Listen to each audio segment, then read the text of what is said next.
स्वानुभूत्या चिकासते चिस्वभावाय भावाय सर्वान्तरक्षदे नमो अरिहन्ताणं नमो सिद्धाणं नमो आयर्याणं नमो वैच्छायाणं नमो लोहे सौविसावुडं कुन्दने वर्णे धवलगति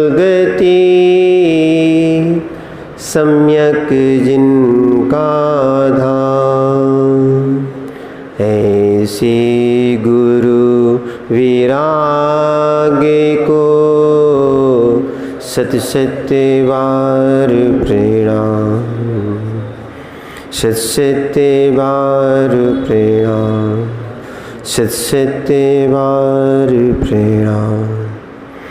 जय बोलिए अनंतानंद सिद्ध परमेष्ठी भगवानी की, देवाय देव एक खज्जर श्री आदिनाथ भगवानी की, देवाय देव एक खज्जर श्री नमीनाथ भगवानी की, देवाय देव एक खज्जर श्री भगवान महावीर स्वामी की, परम पूज्य आचार्य भगवान कुंद कुंद स्वामी की, परम पूज्य आचार्य भगवान आदिशंकर जी महाराज जी की, परम पूज्य आचार्य भगवान गुरुवर विराग सागर जी महाराज जी की।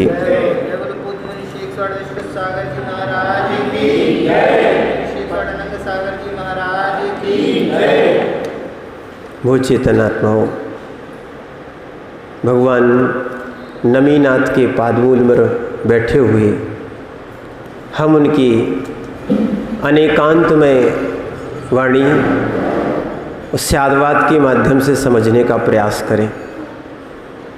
इस अनेकांत ने बहुत से एकांतों का निरसन किया है। हमारे अंदर भी बहुत से एकांत बैठे हैं। उसको समझने के लिए हमें कुछ न्याय का भी अध्ययन करना चाहिए। किस नए से, किस दृष्टि से वस्तु कही जा रही है, इसका आगम में भी बहुत दिनों से व्याख्यान है। मंदिरों में भी एक चित्र बना रहता है। क्या है? मंदिरों में भी एक चित्र बना रहता है। एक हाथी है और 7 अंधे उसको पकड़े हुए हैं। क्या है?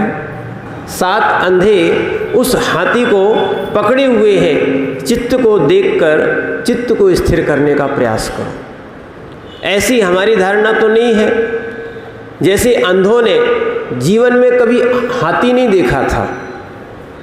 क्या है? अब देखेंगे कैसे? आंखें नहीं है तो देख सकते हैं क्या?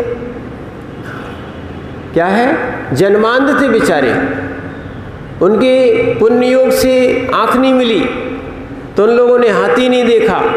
ध्यान रखना, अपन को भी पुण्य योग से आंखें मिली है, पर इन आंखों का उपयोग कहीं भिन्न जगह नहीं करना जिनसे आपके पाप का आश्रय हो। पुण्य का उदय है जिनके ये आंखें चक्षु इंद्री मिली है। क्या है? इससे हम जिनवाणी का स्वाध्याय करें और जिनेंद्र प्रभु का दर्शन करें। और जो व्यक्ति इन आँखों का दुरुपयोग कर लेता है उनको ही ये आँखें नहीं मिलती। मनुष्य होने के बाद भी आँखें नहीं मिलती क्योंकि उन्होंने दुरुपयोग किया है।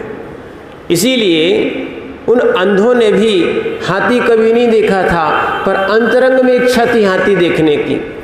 पर हाथी कैसे देखा जाए? तो स्पर्श से देख लेते हैं। उनका स्पर्श का क्षेत्रफल इतना अधिक होता है कि वो नोट भी पहचान जाते हैं कि ये कितने का नोट है। हाँ, क्या है? 1-2 भिखारी हम लोगों ने ऐसे भी देखे, लोग बताते थे उनको कोई भी नोट पकड़ा दिया जाए तो पहचान जाते थे कि ये नोट कितने का है। यहाँ तक कि इतना अभ्यास हो चुका था, कोई नकली नोट भी उनको दे दे तो वो पहचान जाते थे कि ये नकली नोट है, ये कागज़ है, ये नोट नहीं है। इतना अभ्यास अंधों को हो जाता है मात्र स्पर्श इंद्री से। और आजकल तो एक पद्धति आ गई है, एक उनकी लिपि होती है जो उकरी हुई रहती है, वो पढ़ना सीख गए। क्या है? उनकी घड़ी अलग से आती है। कितने बच्चे वो घड़ी को खोल के कांटों को छू के बता देते हैं कि कितने बज गए। उनको गाड़ी भी माने रोड पार करना है तो हॉर्न से भी समझ जाते हैं।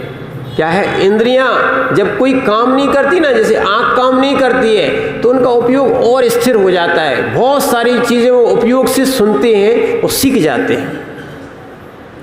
ऐसे ही क्योंकि जो वस्तु हमें मिली है हम उसका सदुपयोग नहीं कर पाते, क्या है, उसका दुरुपयोग करते हैं। इसीलिए यहाँ भी अच्छी बात समझना आप कि हमें आंखें मिली है तो हम उस न्याय को, जिनवाणी को पढ़ने का प्रयास करें। और लोग कहेंगे महाराज जी मन नहीं लगता, तो हम आपसे कहेंगे कि 32 पेज का पेपर, मंत्री जी 32 पेज का पेपर रोज़ आप पढ़ लेते हो, ऊपर से लेके नीचे तक पढ़ लेते हो, ठीक है, क्योंकि वहाँ हमारी इच्छा और लालसा है। और जब हम स्वाध्याय की बात करने आते हैं तो हमें समझ में नहीं आता, जबकि हिंदी में शास्त्र बहुत सारे कन्वर्ट हो गए हैं। आपको भावार्थ हिंदी में दिया हुआ है, उसको आप पढ़ने का प्रयास करो, क्योंकि ध्यान रखना आपने स्वाध्याय नहीं किया। क्या नहीं किया? स्वाध्याय नहीं किया या क्रिया नहीं की तो आपका मोक्ष मार्ग संभव नहीं है। दोनों बातें ध्यान रखना। आचार्य महाराज ने ये गाथा कई ग्रंथों में उल्लेखित है, स्पष्ट लिखा है, हतम ज्ञानम क्रिया शून्यम, हतम ज्ञानो न च क्रिया। क्या है? और उन्होंने लिखा है कि हतम ज्ञानम क्रिया शून्यम, ज्ञान के बिना क्रिया शून्य होती है। क्या है? आपके पास कोई गाड़ी रख दें, यहाँ तक कि आटा भी रख दें, रोटी बनाने का ज्ञान नहीं है तो आप बना सकोगे क्या? बना सकोगे क्या? तो ज्ञान होना चाहिए। और कितना ताप देना है, कितना पानी डालना है, कितना समय देना है, नहीं तो जल जाएगी रोटी। और कैसे गोल बेलना है, नहीं तो हम लोगों ने बेली है पहले क्योंकि एक आध बार तो सीखनी ही पड़ती है, भारत का नक्शा बन जाता है। ज्ञान होना चाहिए था।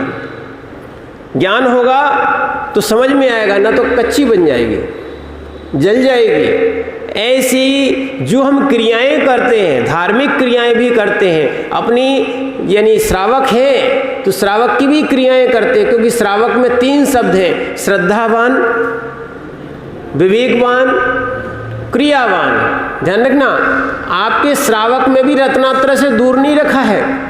श्रद्धावान जो अभी संचालक महोदय बोल रहे थे, वास्तविकता में अगर देवशास गुरु पर जिस जीव का समर्पण नहीं है वो सम्यक दृष्टि नहीं है। क्या है? जो देवशास गुरु पर समर्पण नहीं करता है या नहीं रखता है वो सम्यक दृष्टि नहीं है, क्योंकि श्रद्धा नाम परमार्था नाम माप्तागम तपोव्रताम त्रिमूढ़ापोटमष्टांगम सम्यक दर्शन मस्मयम। यानी श्रद्धा करना है परमाद्भूत आप्त आगम और तपोव्रत पर। क्या है? यानी देव सास गुरु पर। क्या है? यही कुंद स्वामी ने ये रत्नकंठ श्रावकाचार्य ने रेण सार में लिखा है। कोई भी आचार्य किसी भी, ध्यान रखना, इतना पूर्वाचार्यों का इतना अच्छा आगम है, किसी भी आचार्य ने किसी भी आचार्य का कभी विरोध नहीं किया, उनकी ही अनुकरण किया है। हमारे यहाँ 24 नहीं, भगवान कितने हो गए अपने यहाँ? हाँ, अपने भगवान कितने हैं कि 24? भगवान कितने भैया अपने? 24। हाँ हाँ, ठीक। मैंने अब हम वही पूछना चाहते थे, लोगों की यही धारणा है कि तीर्थंकर ही भगवान होते, बाकी भगवान नहीं होते। फिर बाहुबली को क्या कहोगे?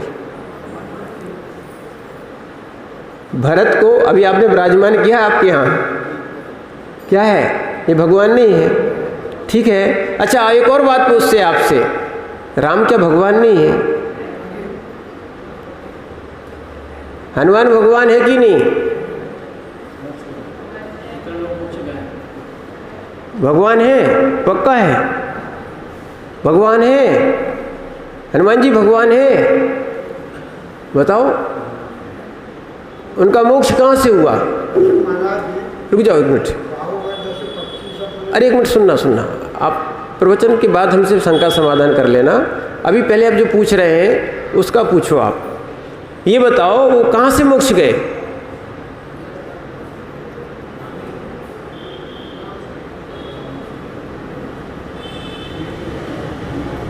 डिसाइड कर लो भगवान है कि नहीं।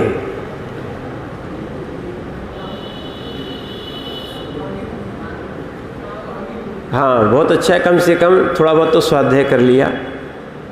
हनुमान जी भी भगवान है जिन्होंने वीतराग, एक और ध्यान रखना, अब तुम सबके नाम नहीं लग जाना। क्या है? बोले मेरी भावना में तो लिखा है। क्या लिखा है? जिसने राग द्वेष कामादिक जीते सब जग जान लिया, सब जीवों को मोक्ष मार्ग का निष्प्रय हो उपदेश दिया। बौद्ध वीर जिन हरि हरि ब्रह्मा। अब इनके नाम आप लेने लग जाओगे। एक और ध्यान रखना, हमारे यहाँ वीतरागता की उपासना है, इसलिए पहले लिख दिया है राग देश का मादिक जीते सब जग जान लिया, यानी जिनको राग देश का नाश करके जिनको केवल ज्ञान की प्राप्ति हुई है, जिन्होंने वीतरागता धारण की है, ऐसे आप्त को हम आप्त स्वीकार करते हैं, चाहे वो हनुमान के रूप में हो और चाहे वो राम के भी रूप में हो। ये भी मोक्षगामी जीव थे। क्या थे? मोक्ष गए। ये भी भगवान है। 24 तीर्थंकर विशेष होते हैं। तीर्थंकर केवलियों में विशेष होते हैं। केवली भी सामान्य प्रकार के भी होते हैं। सामान्य केवली, समुद्घात केवली, उपसर्ग केवली, मूक केवली, अंतत केवली और तीर्थंकर केवली और समुद्घात केवली, ऐसे केवली होते हैं। जो जो केवल ज्ञान प्राप्त किया है वो सब अरहंत होते हैं। बस अंतर इतना है कि समोसरण मात्र तीर्थंकरों का लगता है, बाकी की गंधकुटी होती है। क्या होती है? गंधकुटी होती है। इसीलिए एक ध्यान रखना, हम भी भगवान बन सकते हैं। हमारे यहाँ जो भगवान है वो ही नहीं, हाँ तीर्थंकर की भविष्य की 24 फिक्स हो चुकी है। क्या हो गई है? फिक्स हो चुकी है कि अब आने वाले तीर्थंकर हैं, उनके नाम भी आ चुके हैं। उनकी वर्तमान में मूर्तियों के रख के उपासना भी हो रही है, पर वो किसकी हो रही है? भावी नैगम नय की अपेक्षा से। अभी तो पहले तीर्थंकर नरक में है। तीर्थंकर नरक में नहीं है। तीर्थंकर का जीव श्रेणिक जो है अभी नरक में है और वो तीर्थंकर बनेंगे। पर ध्यान रखना, आज आपको बहुत अच्छी बात बता रहे हैं। सम्यक दर्शन कितना बड़ा काम करता है। श्रद्धा सबसे बड़ी काम करती है। क्या है? श्रद्धा। इसीलिए श्रावक के सबसे पहले दी हुई श्रद्धा यानी सम्यक दर्शन। फिर दिया है वाह का अर्थ क्या था? विवेक यानी सम्यक ज्ञान। और तीसरा था क्रिया, या क्रिया पाप की निरोधनी हो, वो सम्यक चारित्र में आती है। क्या आती है? अब ये नहीं कहना महाराज जी आप जो है ना एरिया पथ से चलना चाहिए, आप चल सकते हो। हम लोगों का कोई नियम नहीं है। ध्यान रखना, 6वें अध्याय में 25 क्रियाएं दी हैं। सांप्रदायिक आश्रम में 25 क्रियाएं दी हैं। उसमें एक क्रिया पहले गुण स्थान से लेके 10वें गुण स्थान तक सांप्रदायिक आश्रय होता है। सांप्रदायिक यानी संसार का आश्रय जो कराता है उसका नाम सांप्रदायिक आश्रय है। और पहले गुण स्थान से लेके 10वें गुण स्थान तक के व्यक्ति, 0 गुण स्थान किसी का नहीं होता है, ठीक है ना। पहले गुण स्थान से लेके 10वें गुण स्थान तक का व्यक्ति यदि 25 क्रियाओं का पालन नहीं करता है तो उसको आश्रय होता है। उसमें सबसे पहली क्रिया सम्यक की क्रिया दी है। क्या है? सम्यक्त की क्रिया, जो आप पूजा करते हो श्रद्धा और भक्ति से करो। आप किससे करो? ये नहीं मान के चलना कि ये कुठरिया वाले बाबा हैं। क्या है? ठीक है, हमने बाबा मान लिया, हमारे यहाँ बाबा पूज्य नहीं है, तीर्थंकर पूज्य है। क्या है? बाबा तो दूसरे के यहाँ शब्द आया है विशेष रूप से, हमारे यहाँ तो तीर्थंकर हैं, केवली हैं, अरहंत हैं, जिन्होंने केवल ज्ञान प्राप्त किया है, ऐसे और प्राचीन जिन्म में प्राप्त हो गए। ये बहुत बड़ा काम किया आप लोगों ने। ध्यान रखना, 1000 मंदिर बना लो या 100 मंदिर बना लो और एक प्राचीन मंदिर का जीर्णोद्धार कर लो, ये बराबर काम होता है। क्या है? आप लोगों ने इनको सुरक्षित रखा और इनको विराजमान किया, और इसको देखने के बाद आनंद आता है। और यही आनंद लगाना, ऐसी श्रद्धा बनाना कि साक्षात नमीनाथ भगवान के हम चरणों में बैठे हुए हैं। और एक और बात आपको बता दें, अभी तक तो आपने शायद सुना हो तो सुना हो, नहीं तो नहीं सुना होगा। गोपाचल पर्वत का नाम सुना? वहाँ कौन से भगवान है? पार्श्वनाथ भगवान है। क्या है? पार्श्वनाथ भगवान। और कोई नाम सुना? और कोई वहाँ पर कोई मंदिर या मूर्ति जो अखंड हो, नाम सुना?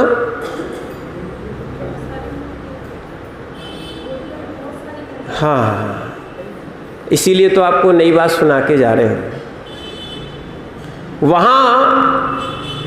वहाँ एक नमीनाथ भगवान और हैं जिनके आजू बाजू भगवान खंडित कर दिए हैं, पर उनका चमत्कार ऐसा रहा कि उनको कोई खंडित नहीं कर पाया। ग्वालियर में गोपाचल पर्वत पे नहीं है, गोपाचल पर्वत पे नहीं, इसलिए तो हमने कहा है वही किला है, वही पर्वत है, पीछे जाके उसका नाम है सिद्धाचल। क्या है? और उस पर प्रशस्ति भी लिखी है बाकायदा पूरी, उनकी पंच कल्याण भी हुए। इतनी अतिशयकारी प्रतिमा हुई, वो प्रतिमा आजू बाजू और प्रतिमाएं, पार्श्वनाथ भगवान की और भी प्रतिमाएं थीं जो तो खंडित कर दी, पर उन भगवान को कोई खंडित नहीं कर पाया। वो इतनी मनोज्ञ और इतनी बड़ी प्रतिमा है, लगभग 23 फुट से भी पद्मासन और बड़ी प्रतिमा है वो। कभी आप ग्वालियर में, क्योंकि आपके यहाँ के मूल नायक नमीनाथ भगवान है ना, इसीलिए बताया, कभी उनके भी दर्शन करने जरूर जाना। कौन सा? सिद्धाचल। इतनी श्रद्धा भक्ति से अभी भी वहाँ मंदिर सुरक्षित अब बना दिया है, यानी मंदिर तो नहीं बना पाए हैं पर उसकी सुरक्षा जैन समाज के हाथ में भी है। तो कुछ लोग वहाँ पर बड़ी मुश्किल से जाया जाता है और वहाँ अच्छी सुंदर में भगवान विराजमान हैं, लोग भक्ति करते हैं। आपको लगेगा छोटा सा दरवाज़ा है। क्या है? छोटा सा दरवाज़ा है और उसी गुफा के अंदर पूरी मूर्ति बनी हुई है नमीनाथ भगवान की। तो ऐसी श्रद्धा से देखो, ऐसे लोग हुए, श्रद्धा वाले लोग हुए जिन्होंने अपने धन का उपयोग विषय भोगों में नहीं किया। आज लोग 1 लाख रुपए का, 2 लाख रुपए का मोबाइल ले लेते हैं, भले 1 साल चले या ना चले, समझना, पर वो सम्यक आयतनों में दान नहीं कर पाते, श्रद्धा नहीं है सो। और मरण कंडिका में भी लिखा हुआ है, स्पष्ट लिखा है। क्या? मरण कंडिका में लिखा है, मिथ्या दृष्टि जीव का दान सम्यक आयतनों में नहीं लग पाता है। क्या है? इसीलिए श्रद्धावान होना चाहिए, ठीक है, साथ में विवेकवान भी होना चाहिए। क्या होना चाहिए? विवेकवान होना चाहिए, ज्ञान रखना चाहिए। तो इसीलिए उस गाथा में लिखा था कि हतम ज्ञानम क्रिया शून्यम, यानी ज्ञान के बिना जो क्रिया करोगे वो शून्य कहलाएगी। पर एकांत से इसको स्वीकार नहीं कर लेना, इसलिए हम कह रहे हैं आपसे। आगे और कुछ भी लिखा है, हतम ज्ञान नच क्रिया। कुछ ऐसे लोग भी हैं जो ज्ञान तो बहुत रखते हैं पर क्रिया शून्य होते, वो भी शून्य है। क्या है? जैसे आचार्य महाराज ने उदाहरण दिया कि ज्ञान जो होता है अंधा होता है, नहीं, श्रद्धा जो होती है वो अंधी होती है। उन्होंने एक उदाहरण दिया कि एक जंगल है और जंगल में दो व्यक्ति हैं, एक अंधा है और एक लंगड़ा है। ये अपनी कहानियाँ जो है ना, जिस जैनागम से तो गई हैं, पहली दूसरी तीसरी क्लास में ये आपने पढ़ी होगी, अंधे और लंगड़े की कहानी पढ़ी ना। वो अपने जैन दर्शन से बहुत कुछ लिया गया है, पर ये है अब नाम नहीं लिखते तो क्या कर सकते हैं, ये गाथा में दिया हुआ है। तो अंधे और लंगड़े की कहानी जो आपने पढ़ी है वो यहाँ थोड़ी सी परिवर्तित है, वो अब अलग सी हो गई है। तो वहाँ अंधा और लंगड़ा मेला देखने जाता है, और यहाँ बता रहे हैं अंधा और लंगड़ा व्यक्ति है, एक जंगल में है और आग लग गई। अब बताओ क्या करोगे? अंधा कहीं भी दौड़े उसका मरण निश्चित है, और जंगल की आग, और लंगड़ा कितना भी प्रयास करे, सब कुछ दिख रहा है, सब कुछ दिख रहा है, पर कैसे बचे? तो दोनों को मित्रता करना पड़ेगी।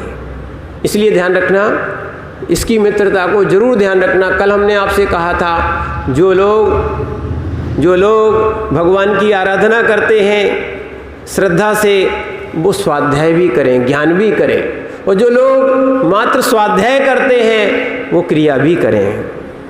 तो मोक्ष मार्ग में अगर आगे बढ़ना है, दोनों को लेके चलना ही पड़ेगा, दोनों दृष्टियों से चलना पड़ेगा, ध्यान रखना। तो इसीलिए अंधा और लंगड़ा मित्रता कर लेता है कि अपन दोनों को बचना है। तो क्या करता है, अंधा लंगड़े को अपने कंधे पे बिठा लेता है कि तुम हमारे लिए क्या करो, रास्ता बताओ, ध्यान रखना। तो अपन दोनों जंगल से पार हो जाएंगे। ऐसे ध्यान रखना, ज्ञान लंगड़ा है, ज्ञान क्रिया के बिना लंगड़ा है, क्रिया के बिना विशुद्धि नहीं आएगी, ध्यान रखना। और ज्ञान के बिना श्रद्धा आगे नहीं बढ़ पाएगी, ज्ञान के बिना निर्णय नहीं हो पाएगा, ठीक है ना। इसीलिए अंधे ने और लंगड़े ने मित्रता कर ली, और अंधा दौड़ता गया और लंगड़ा उसको बताता गया, तो दोनों क्या हो गए, उस जंगल से पार हो गए। ऐसे ही अपन को इस संसार समुद्र से पार होना है। देखो बहुत बड़ी बात है कि अपन पंचम काल में जन्म लिए, क्या है, पंचम काल के अपन मनुष्य बने हैं, चतुर्थ काल में भी नहीं बन पाए। चतुर्थ काल में साक्षात समोषण मिलता, वर्तमान में नहीं मिल रहा है। अपना उतना पुण्य नहीं था कि केवली श्रुत केवली अपन को मिले, रिद्धिधारी मिले, तीर्थंकर देव मिले, नहीं मिल पाए। फिर भी अपन को कोई दिक्कत नहीं है, कम से कम देवसास गुरु का योग मिल रहा है।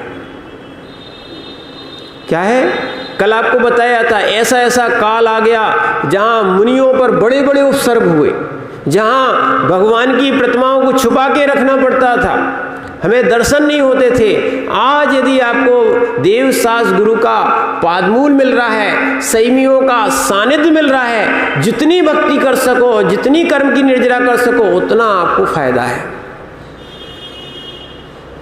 क्या है, क्या देखना, आप जितनी सेवा कर सको और वो ही मन लगा के करना, कोई कंपटीशन में नहीं करना। क्या है, देखा सीखी नहीं करना, अज्ञान में नहीं करना, क्या है, और ज्ञान होने के बाद प्रमाद नहीं करना, ठीक है कि नहीं। क्या है, ज्ञान होने के बाद प्रमाद नहीं करना। अगर गुरुओं का भी अलग लाभ आपको मिलता है, वैसे तो यहाँ से शिखर जी आने जाने वाले ही साधु ही आ पाते होंगे। क्या है, आपको प्रयास करना चाहिए, क्योंकि गुरु के बिना संस्कार अधूरे रहते हैं। सत्य बताएं, अभी भैया जी बोल रहे थे संचालक जी कि सहयोग करना, ये सहयोग शब्द अच्छा नहीं लगता है। क्या जब जैन नहीं हो, सम्यक दृष्टि नहीं हो, ये आपका कर्तव्य नहीं है क्या? हम भगवान के लिए किसी को सहयोग मांगे नहीं, ये तो सौभाग्य है जो इसका लाभ ले सके, ध्यान रखना। और दुर्भाग्य उनका है जो इनका लाभ नहीं ले पाता है। क्या है? अगर जो भी व्यक्ति भगवान की सेवा कर रहा है, ये समझना कि तुम्हारा बहुत तीव्र पुण्य का उदय है कि तुम्हें ये लाभ मिल रहा है। और भी आए, बहुत अच्छी बात है, हमें अहंकार भर नहीं करना, क्योंकि सम्यक दृष्टि जीव जो होता है 8 मदों से दूर रहता है, 3 मूर्ताओं से दूर रहता है, 8 अंग सहित होता है। क्या है? ये आप इसको पढ़ना, क्योंकि सम्यक दृष्टि जीव जो है ना, आप सबसे अच्छी बात मानना, क्योंकि अष्टपाहुड़ में आचार्य भगवान कुंद कुंद स्वामी ने स्पष्ट लिखा है, दंसण भट्टा भट्टा दंसण भट्टाण सिद्धंति चरित्र भट्टा दंसण भट्टाण तिणे वाणम। आचार्य महाराज लिखते हैं कुंद कुंद स्वामी दर्शन पाहुड़ की 30 नंबर की गाथा में, ये 2 जगह कुंद कुंद स्वामी ने ये गाथाएं दी, बहुत प्रमुख थी। दंसण भट्टा भट्टा सुनना, दर्शन से भ्रष्ट, यानी जो व्यक्ति श्रद्धा से भ्रष्ट हो जाता है वो निर्वाण को प्राप्त नहीं कर पाता। दंसण भट्टा भट्टा दंसण भट्टा नथिड़िवाणम। इसलिए ध्यान रखना, धन चला जाए, तन चला जाए, पर मन नहीं जाने देना, श्रद्धा नहीं तोड़ना। चाहे आपके सामने कोई भी प्रकरण आ जाए, हाँ, जिनका प्रकरण आया है उनकी चारित्र मोहिनी कर्म के उदय से उनकी ऐसी क्रियाएं हुई। क्या है? उनकी ऐसी क्रियाएं हुई, ठीक है, क्या कर सकते हो, कर्म का उदय था और उनने स्वयं ने पुरुषार्थ ढंग का नहीं किया, तो वो उनकी चारित्र की हीनता आ गई, या उनका नियम संयम व्रत भंग हो गया। पर उनके भंग होने से हम अपना भंग क्यों करें? ध्यान रखना, श्रद्धा नहीं तोड़ना चाहिए। पैसा चला जाए, जाने दो। क्या है? कोई कष्ट आ जाए, आ जाने दो, पर श्रद्धा नहीं जाना चाहिए। देव शास्त्र गुरु पर से श्रद्धा नहीं जाना चाहिए। ये सबसे पहला सम्यक दृष्टि का एक अंग है। क्या है? तो आचार्य महाराज ने लिखा, सिद्धंति चरित्र भट्टा, एक बार चारित्र भ्रष्ट सिद्धि को प्राप्त कर सकता है, एक बार चारित्र भ्रष्ट सिद्धि को प्राप्त कर सकता है। दंसण भट्टा न सिद्धंति, पर दर्शन से भ्रष्ट हुआ जीव कभी श्रद्धा नहीं बनने के कारण सिद्धि को प्राप्त नहीं होता है। हो सकता है किसी का नियम टूट जाए, वो प्राश्चित लेके, विधि है ये, प्राश्चित लेके शुद्ध हो सकता है, और हुआ है कि नहीं। देखो, समंतभद्र आचार्य थे, रोग उदय में आ गया, रोग जब उदय में आया, ठीक है ना, एक ध्यान रखना, एकांत और अज्ञानता नहीं रखना। और कल हम लोग मूलाचार्य जी का स्वाध्याय कर रहे थे, उसमें एक नया शब्द मिला, संशय, विपर्य, अनद्वसाय, क्या, और अकिंचित कर, ये सब अज्ञान के ही भेद है। जैसे बहुत सारे लोग कहें, महाराज जी अब हम तो अज्ञानी बने, हमें कुछ आता ही नहीं है, तो अज्ञान भी मिथ्यात्व है। अज्ञान क्या है? अज्ञान क्या है? अरे भैया, चाहे आप जो हो जान के अग्नि में हाथ डालो और चाहे अनजान के अग्नि में हाथ डालो, जलेगा कि नहीं जलेगा? जलेगा कि नहीं जलेगा? ऐसे ही चाहे जान के पाप करो और चाहे अज्ञानता में पाप करो, दोनों में पाप का अनुबंध होना है। इसलिए ध्यान रखना इस बात को कि हम अज्ञानता में रहे, ये नहीं सोचना चाहिए। आप ज्ञान करो, क्या करो, और ज़्यादा ज्ञान नहीं कर सकते हो। बिल्कुल एक नई चीज़ आपको बता रहे हम, है तो सब पुरानी, पर लोगों को नया चाहिए पड़ता, तो इसलिए कह दे आप जैन स्टोरी पढ़ो। क्या पढ़ो?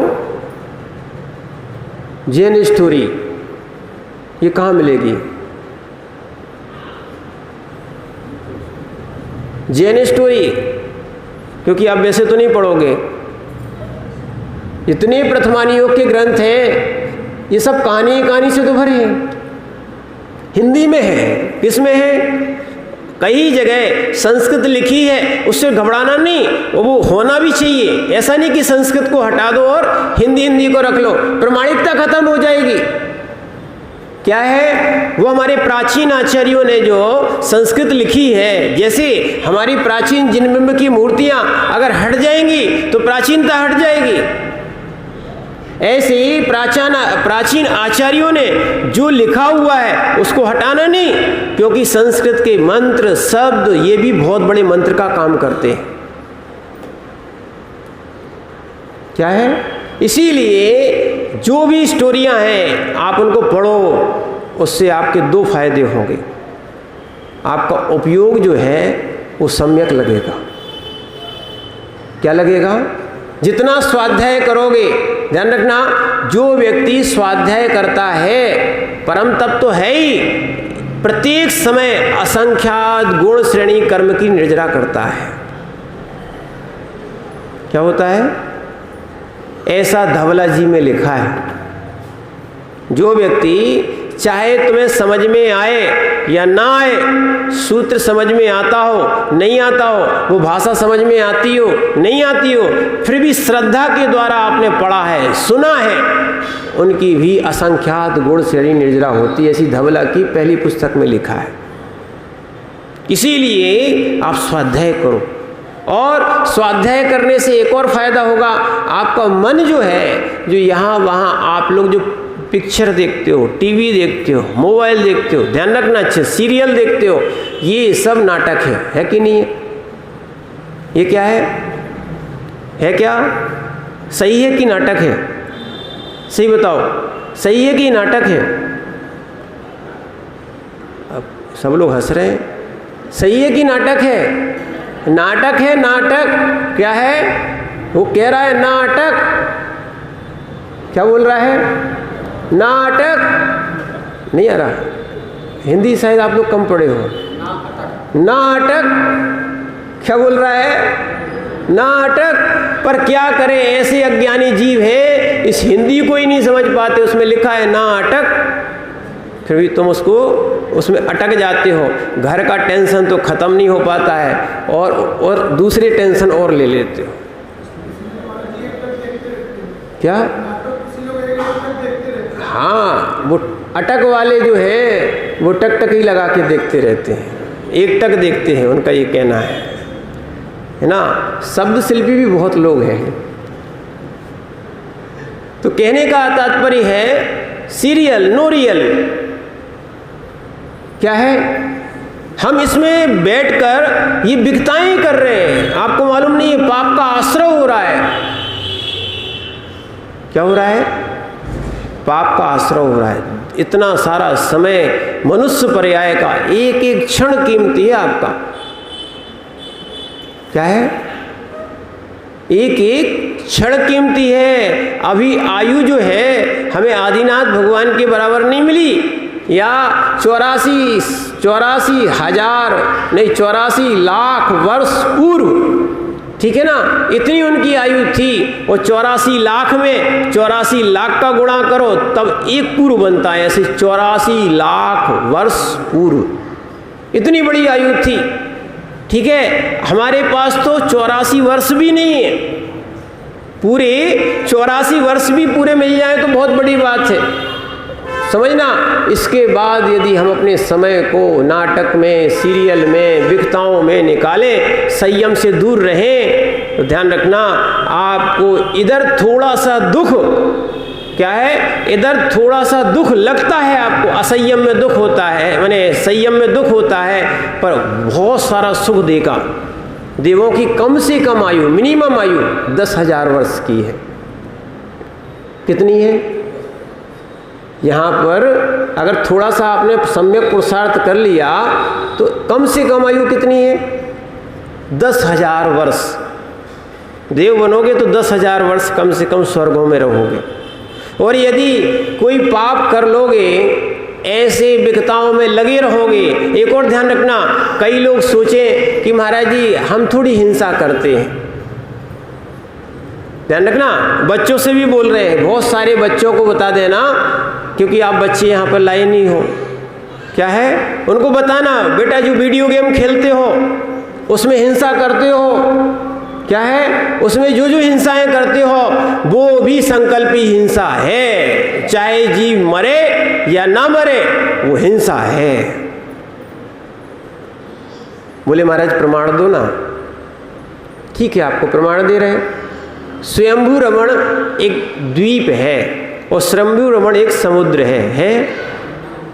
इस जम्बू द्वीप का सबसे अंत में एक द्वीप और समुद्र आता है, उसका नाम क्या है? स्वयंभू रमण द्वीप, और समुद्र का नाम भी क्या है? स्वयंभू रमण समुद्र। उस स्वयंभू रमण समुद्र में एक महामच्छ रहता है।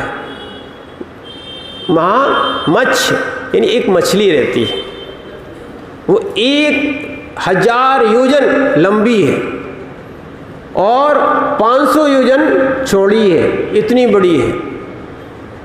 क्या है?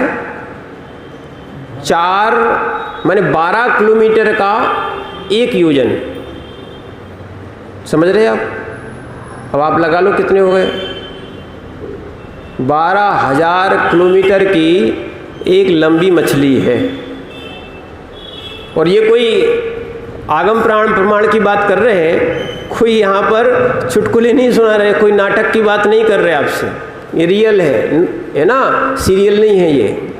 क्या है? 1000 किलोमीटर की, 1000 योजन की, यहाँ लघु योजन भी लिया जाए, क्योंकि जो भी कृत्रिम चीज़ें होती हैं, उत्पन्न हुई चीज़ें होती हैं, उनको लघु योजन से लगाते हैं। तो 12,000 किलोमीटर की एक मछली है, और जब वो सोती है तो उसका मुख खुल जाता है। सबका ही खुलता है वो तो।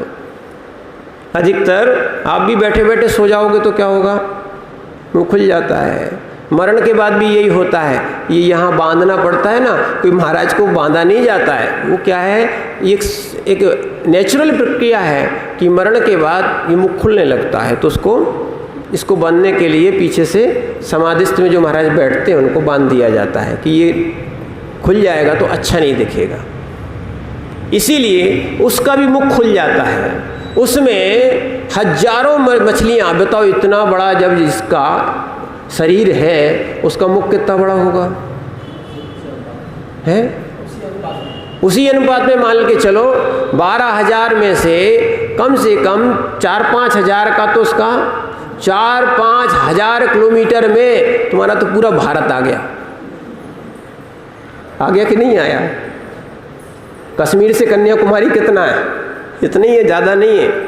क्या है? इतना बड़ा भारत आ गया। आप सोच लो, आप उसके मुख में ही आ जाएगा। ऐसे उसके मुख में बहुत सी मछलियाँ आती हैं और निकल जाती हैं सोते समय, पर उसके कान में एक तंदुल मच्छ होता है। कौन होता है? तंदुल यानी होता है चावल। चावल के बराबर एक सम्मूर्छन मच्छ होता है, वो भी एक मछली होती है। वो सब देखती है, पंचेंद्रिय है ना, सब देखती है कि बताओ सो रहे हैं तो इतनी सारी मछलियाँ इसके मुख में आई और चली गई। हम होते तो एक नहीं छोड़ते। क्या है? हम होते तो एक नहीं छोड़ते, सोते ही नहीं, खाते ही रहते। ध्यान रखना, वो महामच्छ 7वें नरक जाता है सो जाता है, वो तंदुल मच्छ भी इस भावना से कि हम होते तो एक नहीं छोड़ते, खाता है कान का मेल और पर भावना रखता है कि हम एक को नहीं छोड़ते। ऐसी भावना वाला, भाव हिंसा करने वाला, वो भी 7वें नरक जाता है। इसलिए ध्यान रखना, चाहे आप पिक्चर देखो और चाहे आप वीडियो गेम खेलो, अगर विलन को मारने के भाव है, क्या है, खलनायक को मारने के भाव है, और या आपको उस वीडियो गेम में मारने के भाव है और मार रहे हो, तो आपकी संकल्पी हिंसा चल रही है। और ध्यान रखना, सम्यक दृष्टि जैन श्रावक संकल्पी हिंसा का त्यागी होता है। क्या है? संकल्पी हिंसा का त्यागी होता है। अच्छे सुनो भैया, आप लोग गृहस्थ हो, हम लोग मुनि हैं, श्रावक के कुछ कर्तव्य होते हैं। श्रावक को भी कम से कम संकल्पी हिंसा का त्याग करना चाहिए। कल आपको बताया था चक्रवर्ती जैसे जीव छायक सम्यक दृष्टि भी होते हैं, क्योंकि नियम है जो जो तीर्थंकर होंगे वो छायक सम्यक दृष्टि सहित ही होते हैं। क्या होते हैं? और छायक सम्यक दृष्टि जीव भी क्या है, युद्ध भी करते हैं, पर आगे होके नहीं करते। क्या है, पहले शांति के लिए एक अश्व छोड़ते हैं, संधि के लिए लोगों को बताते हैं। जब वो अधीनता स्वीकार नहीं करते तब युद्ध करना पड़ता है, क्योंकि उनके घर में, उनके आयुधशाला में चक्र रत्न प्रकट हो गया है। उनने अलग से क्षेत्र बनाने के लिए ये कोई युद्ध करने का विचार नहीं किया। इसीलिए उनकी वो विरोधी हिंसा होती है, संकल्पी हिंसा नहीं होती। ध्यान रखना, आरंभी हिंसा, उद्योगी हिंसा और विरोधी हिंसा, ठीक है सम्यक दृष्टि जीव असंयमी, पर फिर भी संकल्पी हिंसा नहीं करता। ध्यान रखना, आप लोग श्रावक हो, मोक्ष मार्गी बनना चाहते हो, सम्यक दृष्टि बनना चाहते हो, तो संकल्प पूर्वक किसी जीव को नहीं मारना। चूहा मार, किल्ली मार, इल्ली मार, मेडिकर, ऐसी चीज़ें नहीं डालना जिससे संकल्प पूर्वक किसी जीव को मारना पड़े। और यदि संकल्प पूर्वक और भाव से आप मार रहे हो तो आप अहिंसक नहीं हो। वर्तमान में बहुत सी ऐसी क्रियाएं हैं जिससे संकल्प आप पूर्वक जीवों को मार रहे हो। अंतर है, देखो संकल्प का एक आपको उदाहरण दे। एक मछुआरा है, दिन भर मछली पकड़ने बैठता है, भले ही एक मछली पकड़ में ना आए, रात शाम को वो खाली हाथ जाए, फिर भी दिन भर उसको संकल्पी हिंसा का आश्रय है। और एक खेत वाला किसान वो अपना हल चलाता है, ट्रैक्टर आदि के माध्यम से खेत को जोतता है, व्यापारी व्यापार करते हैं, पर वो उद्देश्य उसका कि हमें गेहूं उगाना है, व्यापारी का उद्देश्य हमें व्यापार करना है, जीवों का मारने का उद्देश्य नहीं है। उनके हाथ से अगर दिन में जीव भी मर रहे हैं, ध्यान रखना, उनका भाव नहीं है, फिर भी मर रहे हैं उस हल चलाने में, वो संकल्पी हिंसा में नहीं आएगी।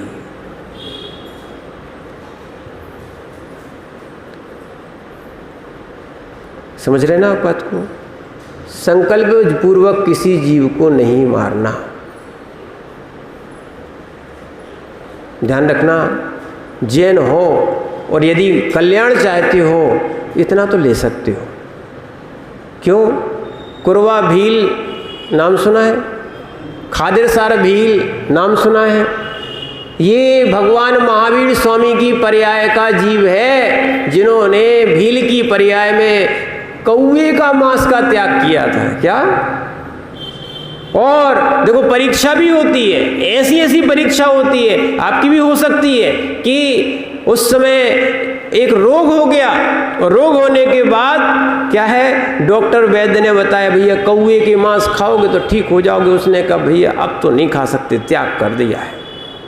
और चाहे अब ऐसी बहुत सारे लोग नियम संयम को छोड़ देते हैं, तोड़ देते हैं, ये स्वयं की उपादान की कमी है, अज्ञानता है, यही तो अज्ञानता है। ध्यान रखना, मनुष्य नहीं, अन्य पर्याय अनंत बार मिली है, संयम की पर्याय दुर्लभता से मिली है।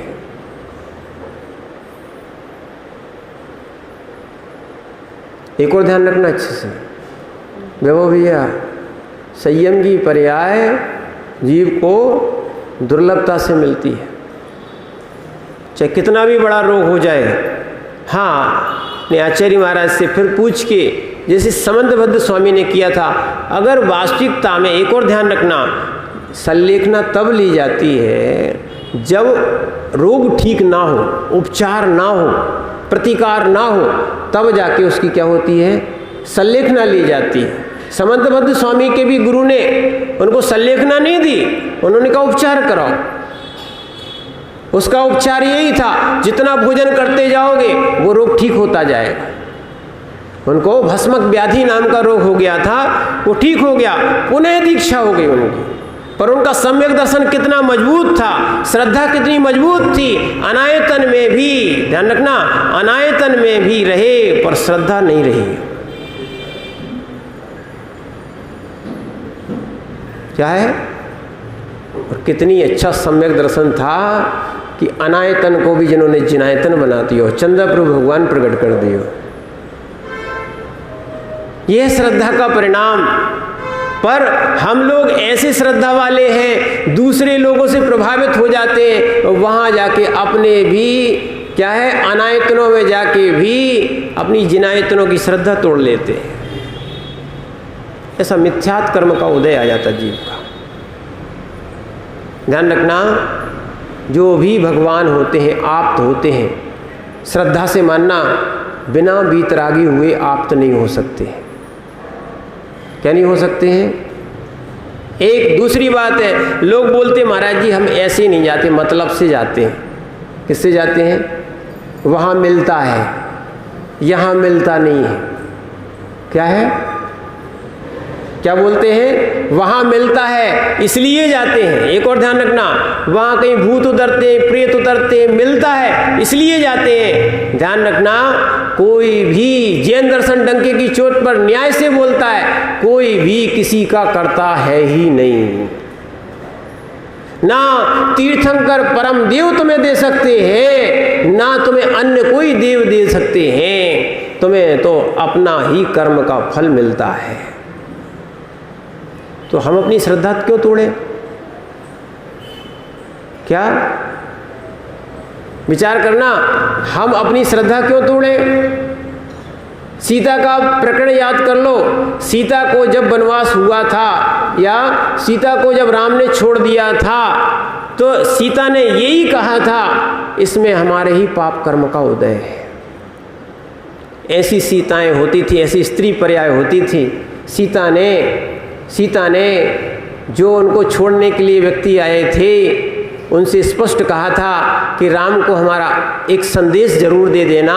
जैसे लोक में क्या है, लोक के कहने में आके तुमने सीता का परित्याग कर दिया, ये तो हमारे ही पाप का उदय था। पर लोक के कहने में जैन धर्म नहीं छोड़ देना। ऐसे बहुत से लोग हैं जो जिन दर्शन की श्रद्धा को तोड़ लेते हैं। क्या होते हैं? क्या है? देव शास्त्र गुरु के श्रद्धा को 3 काल में नहीं छोड़ना, अन्यथा आपका मोक्ष मार्ग छूट जाएगा। हो सकता है कि कहीं आपको विकृति दिखे, वो विकृति उनके स्वयं के कर्म की है, ना कि धर्म की है। मंत्री जी ध्यान रखना, वो सब क्या होता है? स्वयं के कर्म की होती है, धर्म की नहीं होती है। ध्यान रखना, धर्म आपको समता सिखाता है, धर्म परद्रव्यों से भिन्नता सिखाता है। नहीं तो बहुत सारे लोग लोभ में आ जाते हैं और अपने सम्यक्त का विघात कर देते हैं। भयासा स्ने लोभाश्य कुदेवागम लिंगनाम प्रणयाम्रियम चेवे ना कुर्या शुद्ध दृष्टिया। भय से, आशा से, लोभ से, ध्यान रखना, और स्नेह से, 4 बातें। बहुत सारे लोग भय से या कोई ना कोई इच्छा, आशा, आकांक्षा से, भय से, आशा से, है ना, भयासा, स्नेह से कि हमारे मित्र हैं तो हम चले जाएं, अपने सम्यक्त को नहीं छोड़ना। क्या है? और लोभ से कि हमें कुछ मिल रहा हो। ध्यान रखना, जहां जहां जिसको जब जब मिला है, क्या है? जहां जहां जिसको जब जब मिला है, सब अपने कर्मों से मिला है।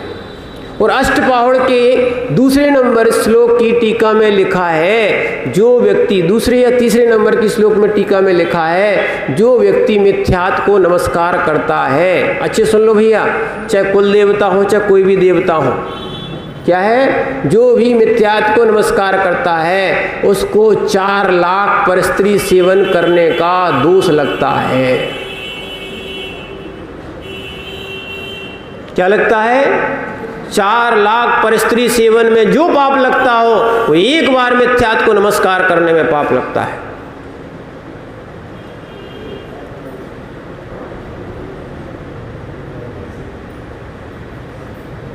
विचार कर लेना बाप को। इसलिए अपने सम्यक्त की रक्षा करो। क्या करो? और निर्ग्रंथ कहीं कैसी भी मुद्रा मिले, यहाँ तक कि पत्थर की मिट्टी की मूर्ति भी मिल जाए, स्वप्न में भी मिल जाए, उनको नमोस्तु कर लेना। क्या है? इन्होंने व्रत को बुद्धिपूर्वक स्वीकार किया है। क्या किया है? और अपना कर्तव्य है, ध्यान रखना, श्रावकों का कर्तव्य है क्या? दानम पूजम मोक्षम ना हुई तीर्ण विणा सावय धम्मम। इसलिए हम आपसे बोल रहे थे कि आप कोई को निवेदन करने की आवश्यकता नहीं है। हाँ, सौभाग्य मिल रहा है, जो सौभाग्य ले सकता है तो करे, अगर सम्यक दृष्टि है तो। क्या है? सम्यक दृष्टि है तो, देव साधु का भक्त है तो। हम लोग कोई व्यवस्था लेके नहीं आते हो, ना आएंगे। तुम्हारे कहने से जो होगा भाग्य में हमारा देखा जाएगा। क्या है? ना हम लोग पैसे रखते हैं, ना दोगे तो लेंगे, ना आहार के बाद लेते, ना आहार के पहले लेते। यही निर्ग्रंथचर्या है। क्या है? हमें तो आचार्य गुरुवर ने भी सिखाया है और साथ में समंतबद्ध स्वामी ने भी स्पष्ट कहा है। क्या है? स्पष्ट कहा है, बिल्कुल स्पष्ट शब्दों में। क्या? विषयासा वसाती तो, यही देखना साधु में आप, विषयासा वसाती तो निरारंभो परिग्रह। क्या है? जो विषय की आशा भी नहीं रखते, विषय तो ठीक, विषयों की कोई आशा नहीं है। निरारंभो परिग्रह, आरंभ परिग्रह से रहित हो। ज्ञान ध्यान तपोरक्ता तपस्वी सा प्रशस्यते। ये जिन शासन के साधु हैं जो ज्ञान ध्यान में लगे रहते हैं, उनका क्या काम है? महाराज क्या कर रहे हैं? महाराज दान पूजा का कर्तव्य नहीं है महाराज का, ध्यान रखना। ये कुंद स्वामी से मिल लेना, उनने स्पष्ट लिखा है, दानम पूज्यम मोक्षम ना होई तीन विणाय सावय धम्मम। यानी दान पूजा के बिना श्रावक नहीं हो सकता।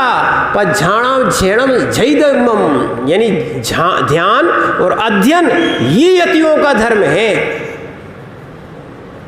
क्या कर्तव्य उनका?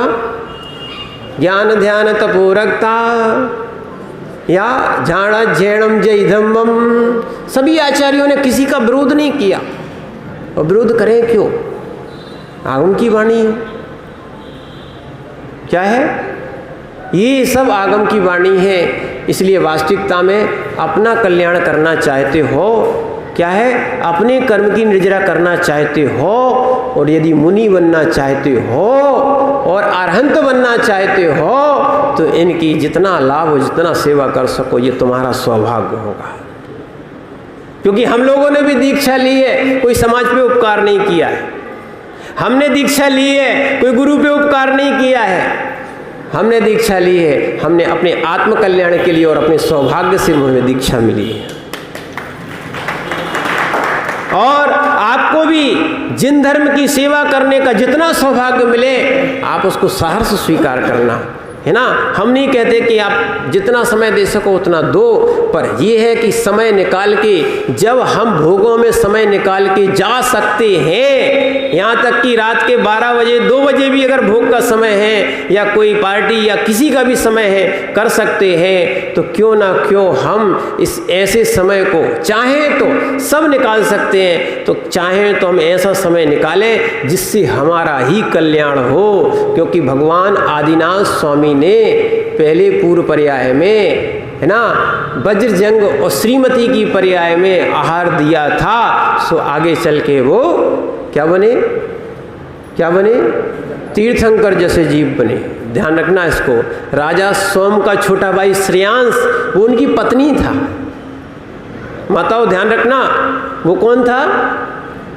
वो कौन थे? उनकी पत्नी थे, श्रीमती उनका नाम था। और जैसे ही आदिनाथ मुनिराज, महामुनिराज उनके नगर में आए, और जैसे ही उनने देखा, वो जाति स्मरण हो गया कि हमने जो है, हमने ऐसे मुनिराज को कहीं देखा है। पढ़ना कभी, हम आपसे कह रहे हैं ना, जैन स्टोरी जरूर पढ़ना। आदिनाथ पुराण में 20वां पर्व पढ़ना। कौन सा? क्या आनंद आएगा। वो भगवान बिल्कुल पोले पोले पैर रखते हुए, जिससे जीवों की विराधना ना हो, ऐसे चले हुए इरियापद का पालन करते हुए जैसे ही हस्तिनापुर की ओर आ रहे थे, और हर नगरों में, हर गली में, हर घर में अंदर प्रवेश करते हुए बाहर आते जाते थे। और जैसे ही राज दरबार में प्रवेश किया, क्या राजमहल में प्रवेश किया, पता लगा, दोनों भाई दौड़ते दौड़ते आए और उन्होंने देखा, और देखते देखते क्या देखा, उनको जाति स्मरण हो गया कि हमने श्रीमती की पर्याय में आहार दान दिया था, और उन्होंने फिर नवदा भक्ति से पड़गाहन किया। तब महाराज की, उन आदिनाथ भगवान की वो विधि संपन्न हुई, यानी आहार दाता भी और आहार की अनुमोदना करने वाला भी यहाँ लिखा है। क्या वास्तविकता में ये है, नहीं जो कर सकते हैं, अपात्र हैं, कुपात्र हैं या योग्यता नहीं है, वो अनुमोदना करते हैं, ऐसे जीव भी मोक्ष मार्गी बनते हैं। इसीलिए अपन जो है अपने सम्यक्त को प्रकट करें, अपने सम्यक्त का परिचय दें, और इस जीवन में कम से कम अरहंत ना बन सके तो हम देव सास गुरु की भक्ति करके अपना सौभाग्य जगाएं और सम्यक्त को बढ़ाएं। ओम नमः सिद्धेभ्यः।